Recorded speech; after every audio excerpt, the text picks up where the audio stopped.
what I'm going to say right now is probably going to shake things up a little bit, okay? It's not about the number of guys she has had so much as it is about the guys in her past that have had the alpha impact on her. So that's the numbers game side of it is not so much the numbers as it is the guys who are included in that number. So if a woman has, say, between like, say, 3 and 5 guys in her past, okay, whatever. You can laugh at that all you'd like. But let's just say, for sake of argument, we're going to take round numbers. She's got a low notch count. She's got a low body count. Those numbers, let's say maximum of 5. If one of those 5 guys was the best she could do, it satisfied what's called the hypergamous doubt. And that hypergamous doubt asks one question. Is he the best I can do? Could I do better? If that question is answered by one of those 5 guys, that's her alpha widow. It might be even more than that. But the guy who answered that question the best, the guy that's the best sex she ever had, plus the best emotional impact. And I mean like imprinting her for life kind of impact, where she's pining for that guy well into her 30s and maybe even into her 40s. And that's where the fantasization aspect of the alpha widow comes into play. So it's not so much the numbers. Like now, obviously, if a woman has 10 guys in her past or 20 or whatever, triple digits, I don't care. That, of course, broadens the pool of guys who might be the alpha, the most alpha impact. Then along comes you at 30 some odd years old, and you think you're going to play by the rules that no one is playing by. And you get quote unquote, blindsided right now by the fact that there was a guy in her past who really rocked her world. And I have to explain this to you because it doesn't even matter how long she was with that guy. If you, and I'm going to suggest that you do this, and this is the only time I will ever suggest you go and look at a Katy Perry video, but go and look at the one that got away and listen to the lyrics and watch the video of this. That is the epitome of an alpha widow. And a lot of guys were saying she was writing that about Russell Brand, or like, oh no, it wasn't Russell Brand. It was one of her boyfriends from her high school where she was going to get married and she was showing off her ring. Look at my ring, blah, blah, blah, blah. And she was still pining for the guy who was in her high school because she wanted to in some way get some kind of like lasting revenge or something like that, right? But she's really pining for that guy. She doesn't really want to get married to this dude. She wanted to get with that guy that got away. 5 minutes of alpha trumps 5 minutes of beta.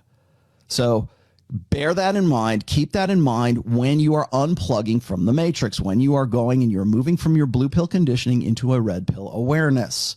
I'm not saying all hope is lost. I'm just saying that those are the facts and you need to consider them. Now, next thing, how do I get past that, Rolo? How do I defeat the alpha widow? I got to fight the ghosts of her past, right? You have to, first of all, assess who that guy was. And then you've got to find some way to be the guy that has the most alpha impact, if that is what you want to do. Whenever I meet guys and they're trying to tell me, how do I fight with the ghosts? My first suggestion is this. Do you even want to? Should you bother?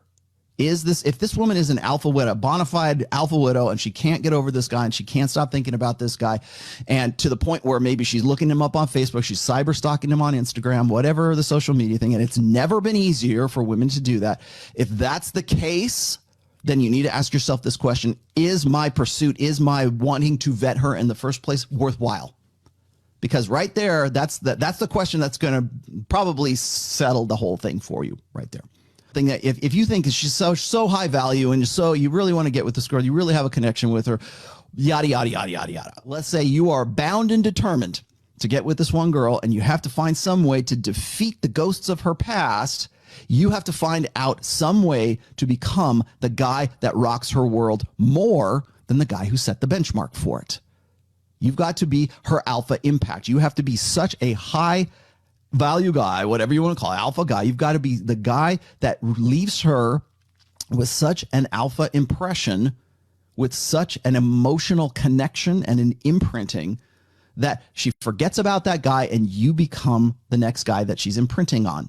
When like baby ducklings are born, and they've done these tests way back in the 70s, right? Where they had this study, or the behavioral psychologist is watching, and the ducklings will imprint on like whoever they whoever is going to be their source of survival. Usually it's the mother duck, right? And they follow the duck around, and you see them like, follow along that duck because they've been printed on that. This is, again, theory. I'm spitballing. You can take this or leave this out as you wish, but it's whatever was the first impression, whatever was the source of security at that time, to the point where the actual researchers became the mother duck, and they would follow, the little ducks would follow around the researchers instead of the mama duck.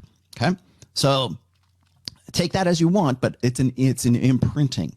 It's like embedding that mental image of, that's the guy that would have done it for me. He's the one that got away, and women will write hit songs about that guy because that's how significant it is to the female psyche. And also, I'm going to also suggest that you watch the very end scene of Titanic. You don't have to watch Titanic. That's not your homework. Okay. But the very end scene of Titanic, you can find it on YouTube, where Rose is, pining for Jack, who she lost when she was a teenager. And we go, well, it's a romance. Yeah, it is. And the reason why it resonates is because that's how significant the alpha widow is. That's how significant optimizing hypergamy is to a woman's life. So you've got to keep that in mind when you're dealing with a woman who's an alpha widow, or assessing whether or not she is an alpha widow. Because not all women are alpha widows. You might be the guy that came in and rocked her world, right? You might be the guy answering that question. Is he the best that I can do? Now, why do women get hung up on the alpha widow, or the alpha male? Why do they become alpha widows, I should say? Now, it's almost like they are widows. That's why I use the term widow. So when they get with that guy, the one that got away, it's almost as if that guy had died.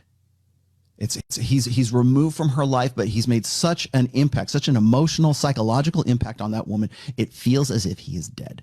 Jack dropped to the bottom of the ocean off the Titanic, froze to death, and now he's at a watery grave and has been there for forever. Drop the heart of the diamond she had. Drop the heart of the sea. Drops into, and that's really kind of symbolic of like her soul, or her love for Jack drops to the bottom of the sea. Meanwhile, the guy who facilitated her, Rose, I'm talking about Titanic, Rose's lifestyle, to let her be, Amelia Earhart and ride English horses and all that other great stuff that you see in the end scenes there, where you're looking at her life, the culmination of her life. Jack doesn't figure in there, but she can't get over it. She will never give her entire self to the guy that she is facilitating her lifestyle. She will never do that. I have met old women. I shouldn't say that. I've had other women explain to me, or they've related stories like this, where their mom or their grandmother had passed away, or no, excuse me, their grandfather had passed away, or their father or their grandfather had passed away, and they're talking to their grandmother, or they're talking to their mom, and who's now a widow.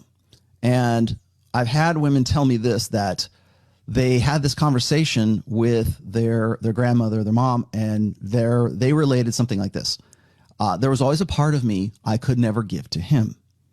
I couldn't give it to him, but she could give it to the guy who was in her party years. They could give it to the one who got away. And I think that's a really tough red pill for guys to really sort of swallow, to digest, right, to internalize.